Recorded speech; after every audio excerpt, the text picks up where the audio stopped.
And good morning. Well, thank you for tuning in. This is the first episode of Southwest Flavor. We are discovering the people of the Southwest, who they are, what they do, and why they do what they do. Our guest today is Zach Yetzner with the Tucson Metro Chamber. Welcome, Zach. Good morning, and thanks for having me on as the first guest. It's a lot of pressure. No pressure at all. I knew that we would be able to fill an hour with some intriguing conversations. So, absolutely. Yeah. And congrats on everything. This is a beautiful space and not your first foray into radio, and the portfolio keeps growing. So yeah, that's exciting. Congratulations. Yeah, thank you. Thank you. So what do you do at the Tucson Chamber? I'm the Vice President of Business Advocacy. Okay. And other places often call it Government Affairs or Public Policy, Vice President of Public Policy. We call it Business Advocacy because there's a wide variety of what we do to advocate for businesses that is even beyond just government affairs, but that's my day job. Wow, okay. That is so important. I mean, the small businesses here in the community need someone to advocate for them.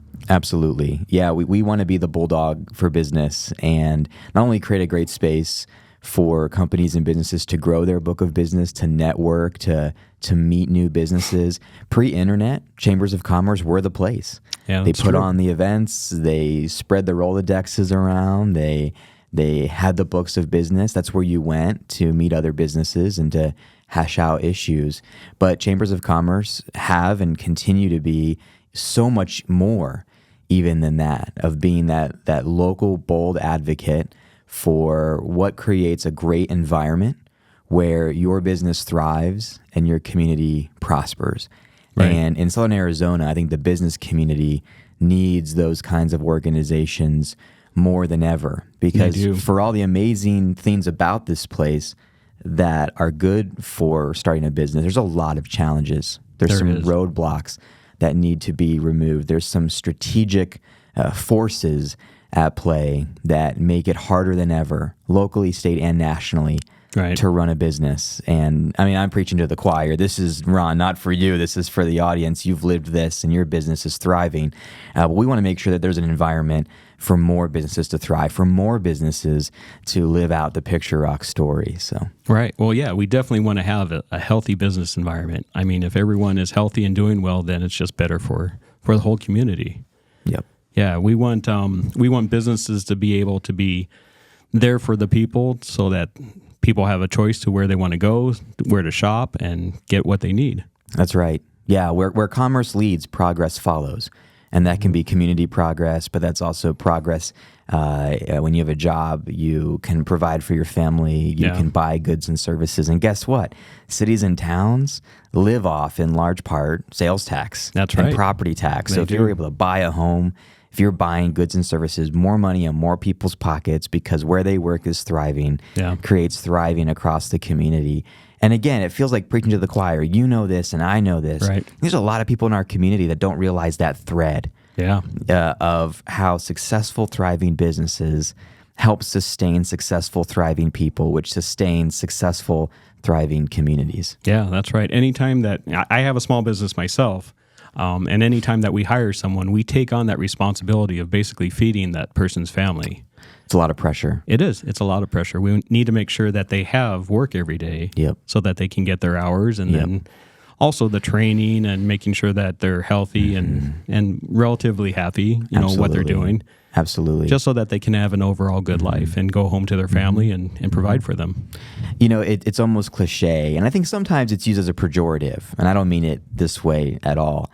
But if you've been in a position where you've signed the front of a check, you know that you sleep differently. Yeah. Often not for the better. You think differently. Yeah. The challenges and the struggles are different than when you're signing the back of the check. Now, no one is better or worse than the other. Right. But when you think about what it means to be a business owner, it is a daily thrill ride where you are crying and you are laughing and you are joyful in the same exact day. Yeah. And you go to bed knowing that you have to get up in the morning because you've got 5, 10, 50, 100, 250 people who are depending on your ability to succeed in that day.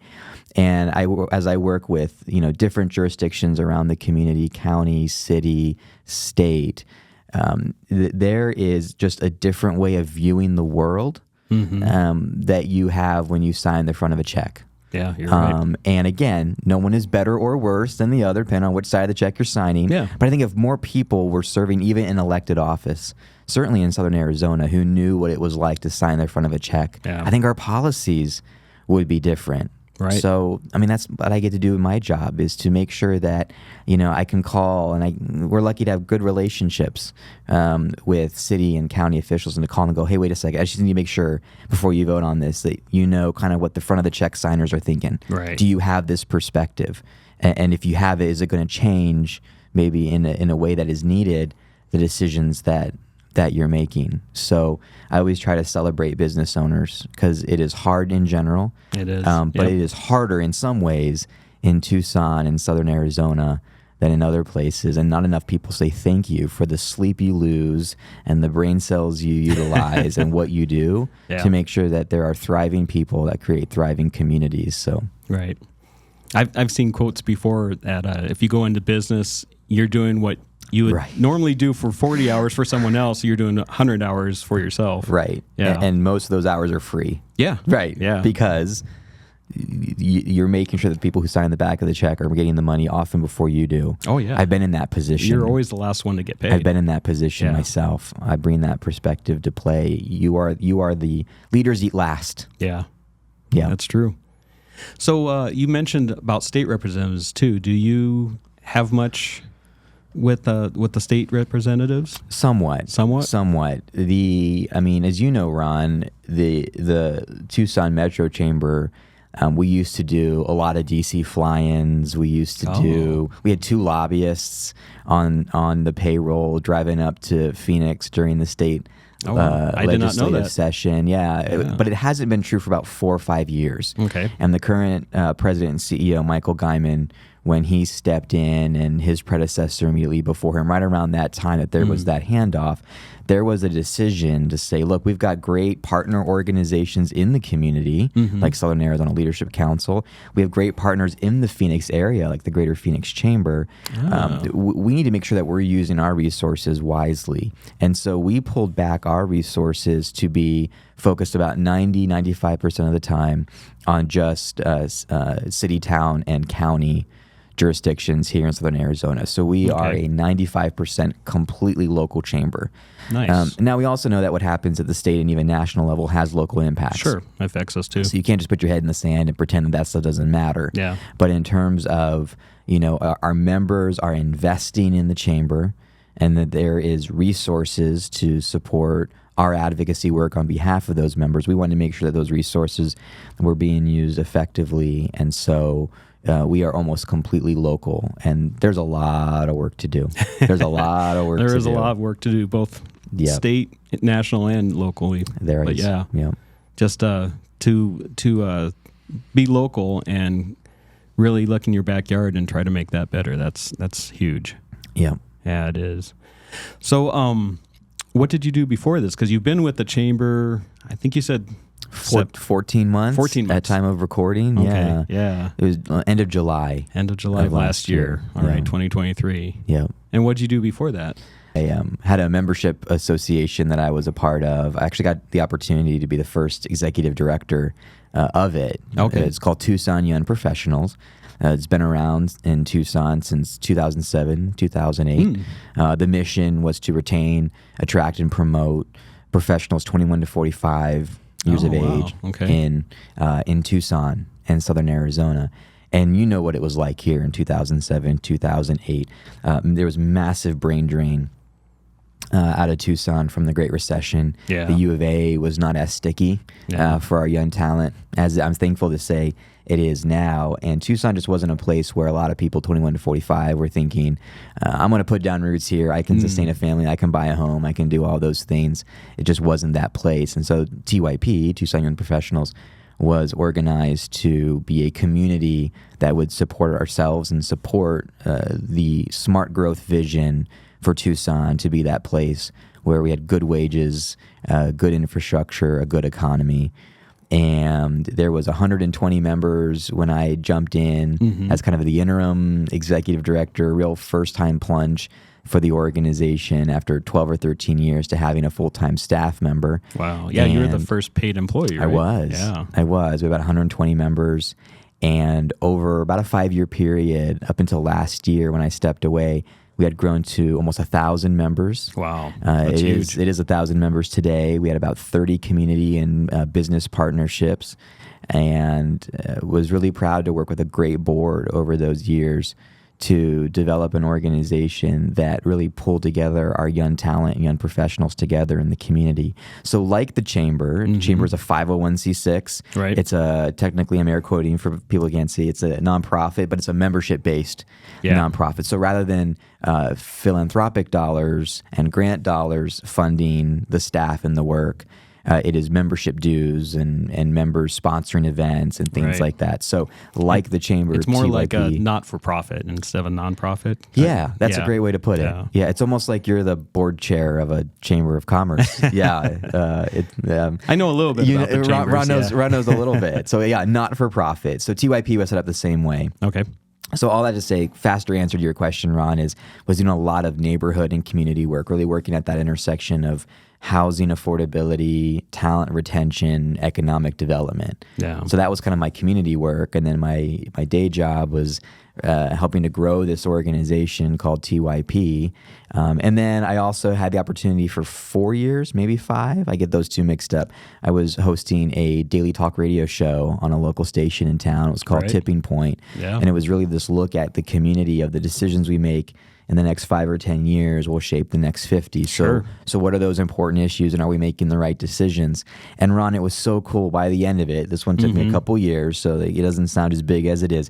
But by the end of it, the day before I ended that show, I had Governor Doug Ducey on the show. Oh, wow. So it started out as a weekend program on this local radio station, and it grew to a point where I was getting to have folks all the way up to the governor's level come in the studio or come on the air and talk about Southern Arizona. Very nice. And so this chamber role to me is all under one roof, kind of what I've been doing for the last 10 years in 2, 3, 4 different ways. Now it's one role. So getting to step in with that community experience, the community work, working on the same issues the chamber cares about, but then also having that experience watching a membership organization grow has been really fun to also bring to another membership association. And how many members is the Tucson Chamber? Is 1,400? We're at 1,400. Okay. And that is 150,000 people. I had a couple questions for you about the TYP. One of them was you mentioned about affordable housing for the younger generation. Can we talk a little bit about that? Absolutely.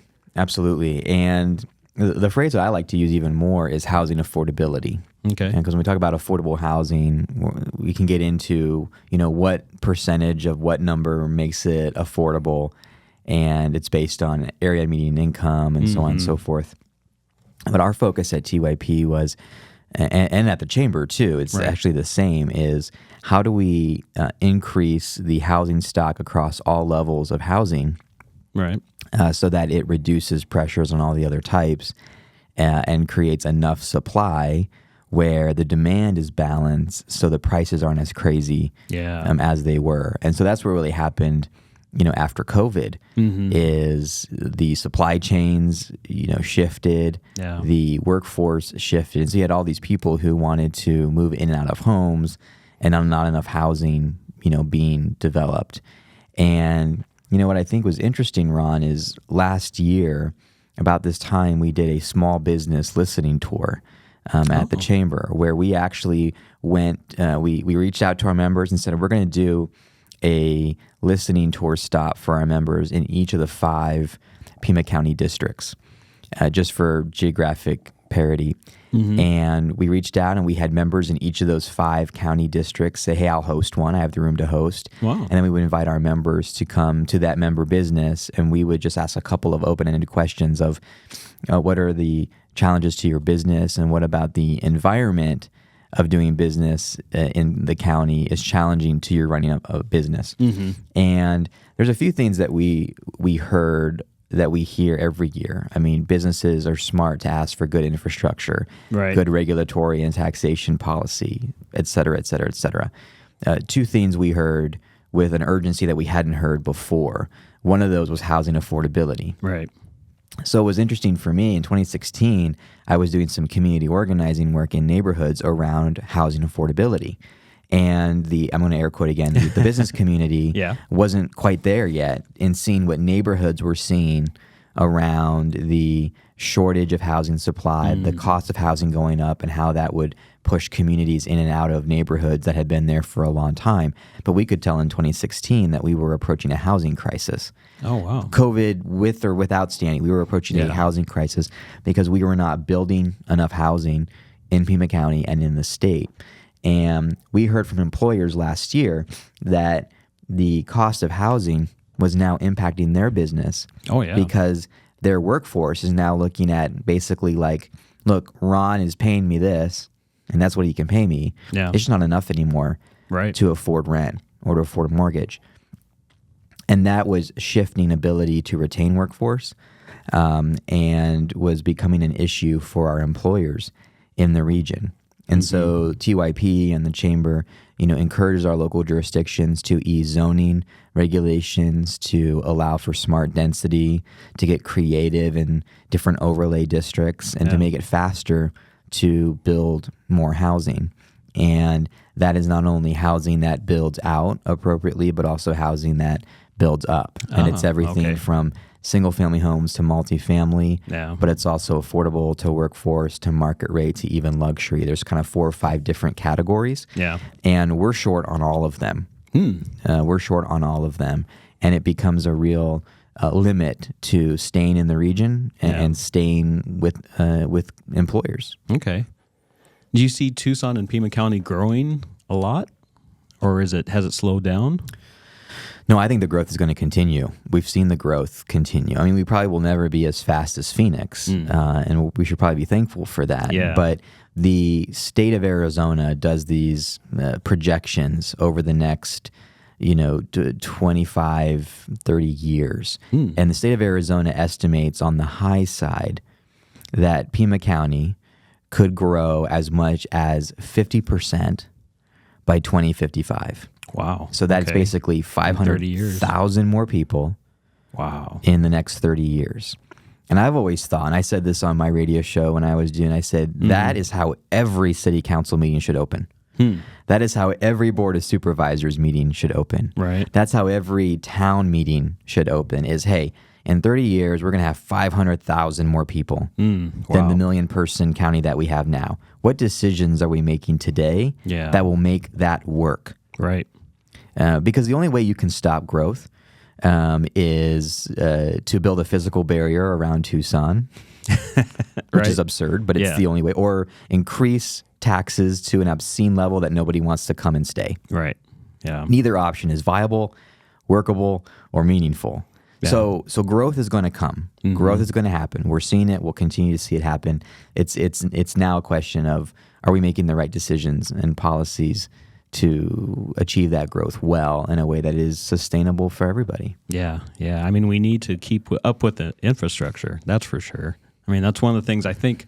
It seems like the city of Tucson and Pima County hasn't kept up with the infrastructure up until, seems like a few years ago. At least Pima County has really stepped up, and they've been doing a lot of neighborhood roads.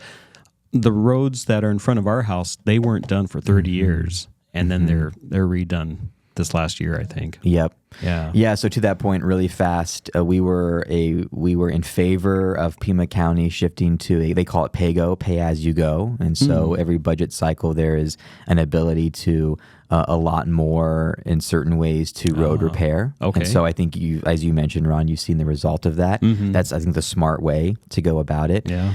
The city of Tucson has had to go the kind of more, raising money from the public route. Okay. So Proposition, I think it was 411, was the latest renewal of something that was started in 2017, which was to repair roads. Mayor and council in Tucson said, we want to touch 100% of all neighborhood roads over the next 10 years. Yeah. And that's the goal. It's aspirational. We'll see if it happens or not, but there was money raised for that. And to your point, there were roads in some wards of the city that hadn't been touched in 70 years, 70. Wow. Absolutely insane. Yeah. And as newer jurisdictions, we have seen Moran and Oro Valley, I think, do a good job keeping up with their relatively new infrastructure. They do. They do a wonderful job. I'll end by saying this because I want to make a plug for it, and I probably will until May of 2025. Okay. The Regional Transportation Authority, The RTA. which was passed by the voters in 2006, Right. is up for renewal next year and no later than 2026. And there's a lot of, healthy, vigorous debates about how beneficial it is and is it working. At the end of the day, we need to make it work. Right. We have to. Because that money from the voters goes to building the new infrastructure to support and maintain the growth Right. that is happening. It's money that the jurisdictions alone can't put in, Right. but it is infrastructure that benefits everybody. So the Tucson Chamber, as of today, is a healthy and avid supporter of renewing that RTA. Yeah. Because guess what, Tucsonans? If we don't pass that and retain and continue what we've been paying for the last 20 years, the Regional Transportation Authority, that money goes back to Phoenix. Yeah. And Tucsonans and Southern Arizonans sometimes don't do a good job of retaining the resources that we could have locally to maintain infrastructure. Right. We're not as incorporated as Phoenix. So in terms of the state shared revenue and HERF math, all these formulas Right. that impact the street outside your house getting done. Yeah. And we don't think about it, but we have to be smart. And I think being smart here means continuing that Regional Transportation Authority because infrastructure is huge. Yeah, I'm 100% with you on that. And if you want to look at some of the RTA projects, some of the big projects, you can look at the Ina Road overpass, the Prince Yes. overpass, the Yes. overpass over at Orange Grove that they're doing right now. Yep. They're going to start working at Country Club and I-10. Yep. I think probably early next year. They're going to redo all of that. So at the Houghton Road Yep. overpass. Yep. So, I mean, those are big projects, and they're projects that were needed for a long time. And if you don't live in a city or town, if you're listening to this and you go, I'm not in Marana, I'm not in Tucson, I'm in Pima County, the only way that you can raise like a sales tax to fund more road infrastructure is by a 5-0 vote on the Board of Supervisors. Not going to happen. Wow. So actually, the failure to pass a continuation of the Regional Transportation Authority actually hurts unincorporated Pima County residents. Even more. Even way more. Yeah. So, if you're listening and you're in an unincorporated Pima County, this is vital that you get behind this and make it happen. Right. It's the only likelihood you're going to get major infrastructure investment over the next 10, 15, 20 years. Yeah. And myself and my family, we've been living in unincorporated Pima County for the last 30 years. Okay. So So we know, yeah. Yeah. We definitely know. And we're thankful that we've had really good response from Northwest Fire and from Picture Rocks Fire and from the Sheriff's Department. I mean, they've all been really good to work with whenever something's needed in the neighborhood. Mm-hmm.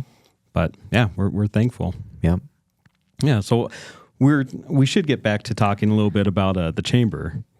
It has 1,400 members, as we talked about. Let's talk a little bit about ribbon cuttings and networking events, because ribbon cuttings is a big thing, especially for a small business that's just starting out. Yep. You guys do a really good job of coming in and just making it a big event for that. Yeah. I'm glad you brought that up because we talked about in the beginning how the Tucson Metro Chamber, as the Metro Chamber of the region, really takes seriously its role to be the advocacy and policy chamber. We're really that bulldog for business. Right. One of our board members says, you need to be the meat shield for business, right? You need to be the organization that proactively guards and protects our member businesses. Right. We can go be that voice of business, and we can take the heat and we can take the pain and freeze you guys up to do what you do every day. So that's some of the vision there. But the ribbon cuttings are a great representation of what we are doing at a very tactical business level. And we do ribbon cuttings for businesses of all sizes. But you think about the fact that you have a new business coming to town. You can contact the chamber, or you're a business that is been around for 30 years and you want to celebrate that, or like y'all are about to do, open up a new physical location. I hope you reach out to us for us to do a ribbon cutting for that. You've been around a while, but you have a new thing going on. Right. So that's why we do ribbon cuttings. But you think about the fact that you can reach out to our team and we can make sure that elected officials are there. We can make sure that media is there if you want. We bring the scissors, we bring the ribbon cuttings, and we bring our ambassadors. We have about 30 ambassadors of people who are just out there in the community supporting small business and talking about business and talking about the chamber. And you get this big old party at your business that gets a lot of eyeballs on it and can celebrate this big new thing happening. That's a lot of momentum for a new business venture and a lot of eyeballs. And imagine having the mayor next to you cutting the ribbon. I mean, it's huge. Or you can also get elected officials on the ground celebrating new business, and it really brings a new lens for them too on, oh, this is why I do what I do, so they can do what they do, and what my decisions I make help this business open today, but also stay open into the future. And so it's always fun. It's always a big party, and then little things like all of our ambassadors get to have we have a physical book. Like you slip business cards in. Oh, okay. It's super old school. Yeah. Really fun. And each new business gets that book where all of our ambassador businesses are in there. Okay. So whatever services you may need, there's probably an ambassador doing it. Wow. And so it's these little things that celebrate business, create business, grow business networks. And so we try to be clouds and dirt. We try to be, high level. What's a great business environment look like? How do we fight for that? Okay. And then we're very boots on the ground of celebrating the day-to-day openings and changes in business and celebrating that. And so if you're listening and you're a chamber member or you want to be, let us know. We'll set up a party for you. It's so much fun. It's one of the best parts of my job. It is. I have been involved with so many ribbon cuttings, both with all three chambers, with the Marana Chamber, the Oro Valley Chamber, and the Tucson Metro Chamber. And it not only introduces us to that business, whether it's a new business or an existing business, but it also just helps form the relationships. Right. Yeah. Yeah. And Tucson's a relational community. It is. It's so relational. It is. I'm a big cyclist. I did 24 miles this morning on the loop. Yeah. But pretty much almost everyone that I cycle with, I've met networking. Mm-hmm. And pretty much they're all from the chambers. They're from one of the chambers. Mm-hmm. So Tucson is a huge relationship. Totally. Yeah. Somebody said, this phrase is popular. It's not what you know, it's who you know. Right. More importantly, it's who knows what you know. Yeah. I heard that for the first time a few years ago. I'm like, whoa, that's a good one. Yeah. It's who knows what you know, right? Who knows what Ron knows about the business that Ron is in. Right. That comes through networking and relationships, and chambers are still one of the best platforms for those conversations and relationships to form, from ribbon cutting to whatever is next. Yeah. So you also have networking events. We're talking a little bit about relationships. Let's talk a little bit about the networking events. We do. I mean, we have a few major events every year. Mm-hmm. We have a State of the Region coming up where we'll hear from mayors and board supervisors and kind of the policymakers that are shaping the region.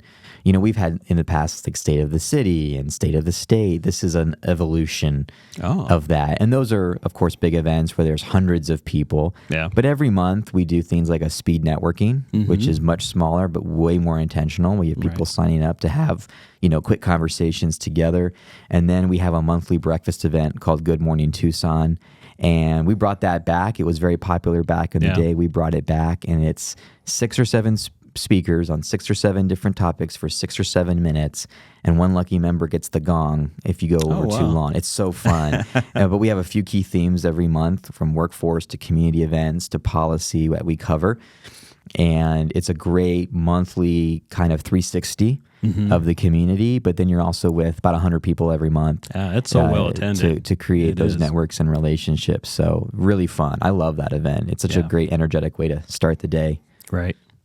We're talking about networking, and if you've never been a member of one of the Chamber of Commerce, or you're interested in becoming a member of one of the chambers, networking is all about relationships, and it's something that you have to have that continuity. Mm-hmm. You have to be there several times for people to recognize you and talk to you and interact with you. Mm-hmm. It's not just show up once and throw your cards around and you're instantly going to get all this business. It's forming those relationships and figuring out, I guess, maybe who your people are. I mean, you want to do business with everyone, of course, but certain people are attracted to other Absolutely. certain people, and you have general interests. Maybe your kids are in sports together, or you're a cyclist, or you're in a similar business, and maybe you could help each other out. Right. I mean, all those different interests bring people together. Yep. Yeah. We want to create a culture at the chamber and be in the business of transformation, not just transaction. Right. And I think there's some communities where you can have a very transactional view, where you helicopter in, lay down a few business cards, you'll get business. Yeah. I don't think Tucson's that community. It's not. It's a community of relationship and transformation through relationship. And that requires being in the trench over the lawn haul with your fellow businesses. Yeah. And there's, like you said, Ron, there's no other place in community to do that other than a chamber. Yeah. Yeah. And also, to throw this in there, it feels really good if you refer someone to another business, even if it doesn't help you, just to help your fellow business, make a living, basically. Right. Yeah. Yep. If there's a painter or someone else that, they don't have anything to do with their business, but that you need a service and they can provide the service, and you can put those two people together. That's what it's all about. It's beautiful. It is. It really is. So, we were also talking the other day about candidates, and you had what were you calling it? Yeah. At our time of recording this, we're days away from early ballots landing in your inboxes. Right. We were talking earlier about how the panel, right? Yes. Did you have a panel? We did. Yeah. So your ballot this year, it's going to be a real page turner. Literally. It's a really long ballot. It's going to be 2 pages front and back. Yeah. Maricopa's going to be 3. So, I mean, at least we can say in Pima County is only 2. But that's, of course, president all the way down. Yeah. And then there are 13 items on the ballot, propositions, citizens initiatives, things like that, to vote on. And so on the candidate side, the Tucson Metro Chamber does not endorse candidates. We do sit down and interview the candidates. We have a panel of about 15 of our members, balanced across Democrats, Republicans, and independents, and different business interests, that sit down and meet with all the candidates, in this case running for Pima County offices, as well as the Arizona Corporation Commission and the Pima Community College Governing Board. We interview them for about 20 minutes. We give them a questionnaire beforehand to fill out. All of those video interviews, all those questionnaires are either today or will be by October 8th. Okay. Public facing. And we don't tell you how to vote, but we give you also a score sheet of how our committee thought that the candidates responded to business questions and business issues on a scale of 1 to 10. So we have a rubric of about 9 things, and we give everybody a score. Okay. So we don't tell you who to vote for, but we give you kind of like a ballpark of, we think that this person on a scale of 1 to 10 is going to be really responsive and is clear on your challenges as a business. Right. That's on the candidate side. If you go on our website today as well, TucsonChamber.org, you can see our 2024 general election voter guide. We do support or oppose ballot items and initiatives. We've supported 3 and opposed 1 for 4 total. And again, 13 things on the ballot. We wanted to go in the direction of, we're not going to give you more noise to cut through. We're gonna try to make less. Here's the 4 things we think are important to the most of you business owners out there, and we encourage a vote in this direction or the other, yay or nay. And so that's taken up a lot of my time in my role as the VP of Business Advocacy, is putting that all together. And thanks to many incredible members who gave 15, 20 hours of their time to bring this resource to the community. We've even had media retweet it out. Oh, wow. Because there's not a lot of organizations that are taking the time to provide video and written content about candidates in a way that isn't, putting the thumb on the scale. And so a lot of media said, hey, go and look at the Tucson Chamber as a resource, which we thought was pretty cool. Yeah, that is really cool. I mean, with elections coming up, and they're coming up really quick, every election affects the way that it affects our lives. It affects our personal lives. Yeah, real life consequences, both in business and personal. So we were chuckling about the line. I don't know who gets the credit for it, but it's basically something to the effect of, many people say, I don't have an interest in politics or in issues or policy, but politics has an interest in you. That's right. If you are not at the table, you're on the menu. And we could go through many other cliches, but a lot of people just want to check out. Yeah. And I think the challenge for business owners, because back to how we started the conversation, we sleep differently, and that often means less. Yeah. We are not only business leaders, but we are also counselors and therapists. People don't know what it looks like to run a business and to run a team and run a family. Yeah. It is all consuming. And I think a lot of business owners either want to or are left with just kind of having to have their heads completely down and focused on their work. And completely understandable, which is why the chamber has done all this work to say, here's this sheet of paper, here's this sheet of paper. Yeah. Please take 7 minutes. And if you think we're on point, vote the way that we encourage you to. We've had scores of members vet these positions. This is member run. Look at this here. But it's important that business owners are civic entrepreneurs and civic leaders as well. Because there are decisions being made every single day, whether you are a part of it or not, that deeply impact your business. And I get to see that behind the scenes every day. And there are times where I'm just like, do businesses and business owners know what's coming down the pike? Do you know what decisions are being made? Like, I will see this vote and I will go, in 10 days, this is going to hit so many businesses positively or negatively. Do people know? It's heart-wrenching sometimes. Yeah. It's also very positive sometimes, but sometimes it's heart-wrenching.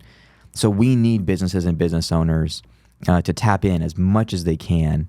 And that's why we provide those resources, because politics has an interest in you, whether you have an interest or not in it.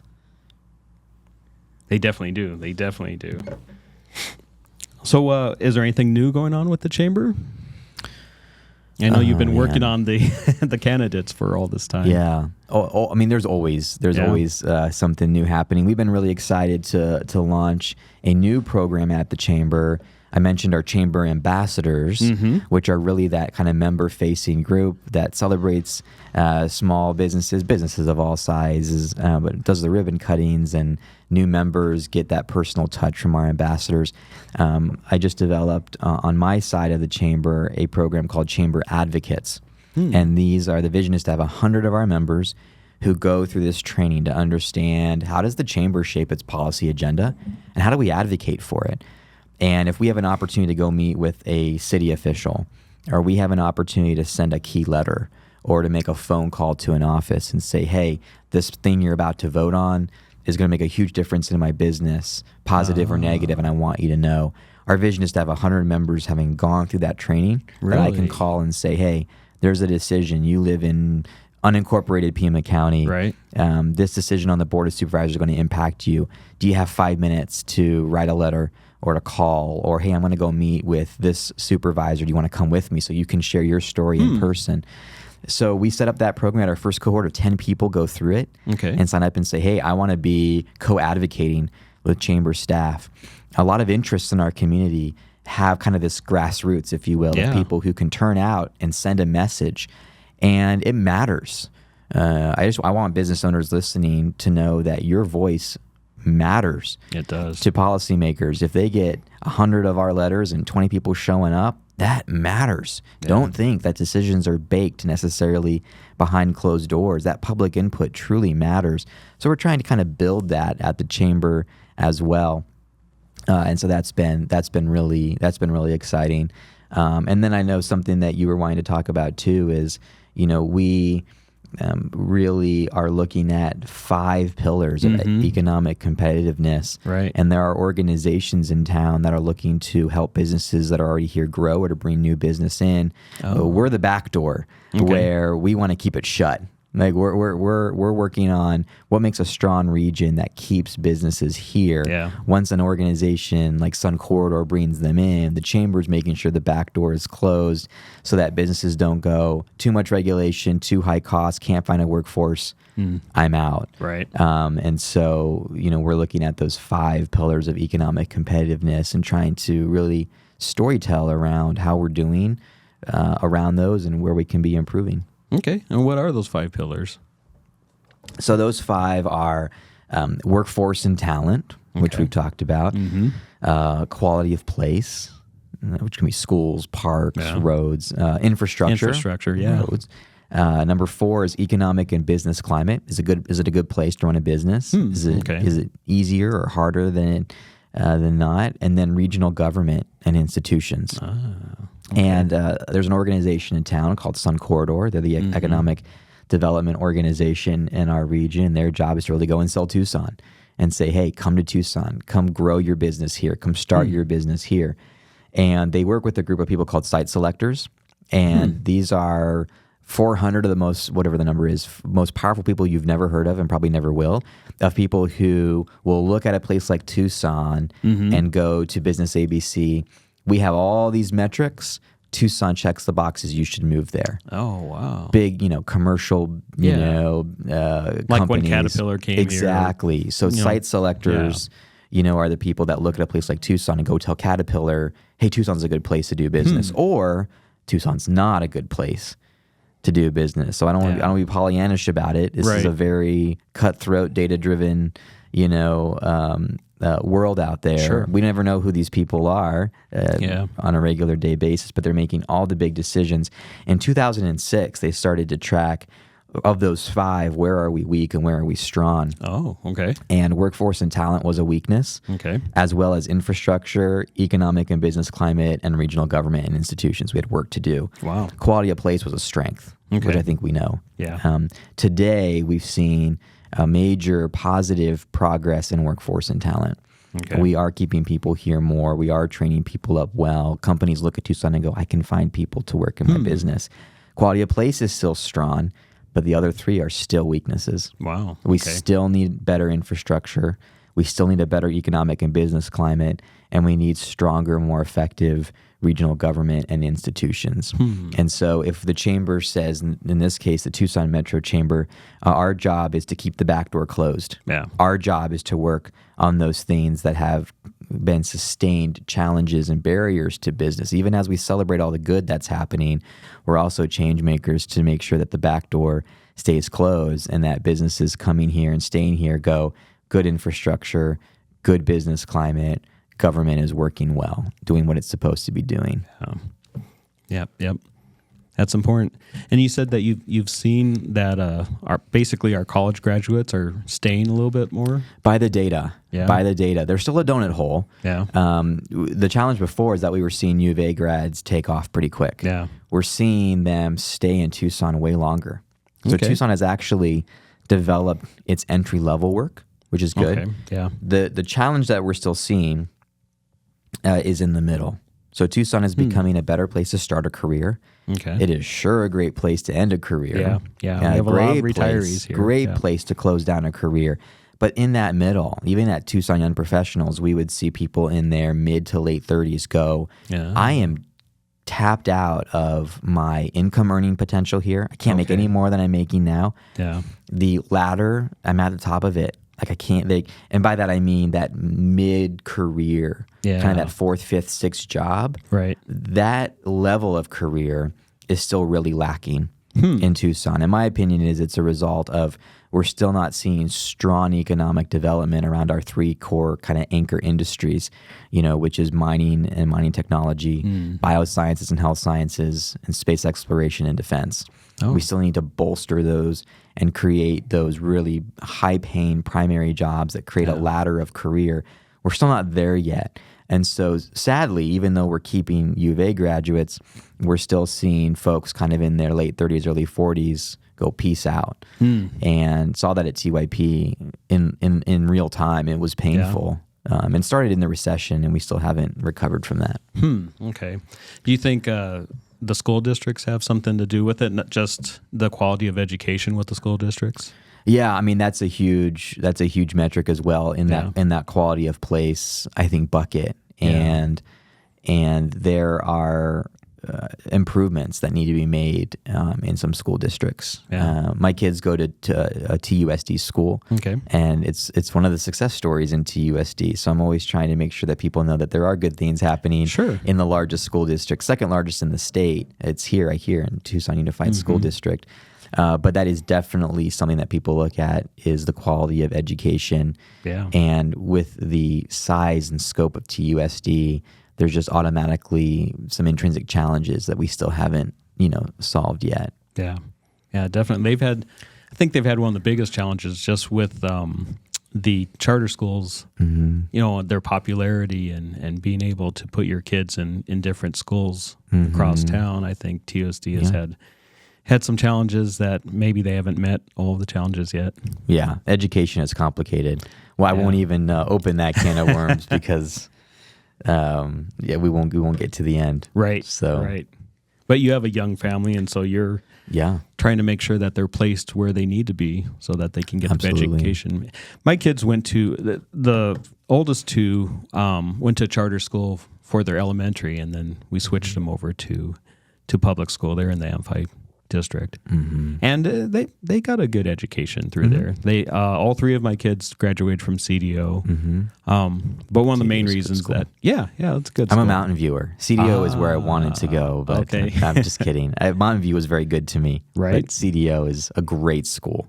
Yeah, it's an older school. It's older than Ironwood Ridge, but it's a really good school, and they had a good sports program, and my kids were involved with sports. So we wanted to make sure that they're somewhere that they could be. And there was 1 year during COVID, of course, that we considered possibly moving them just because sports wasn't an option. Yeah, that was hard. The COVID years in school were really hard.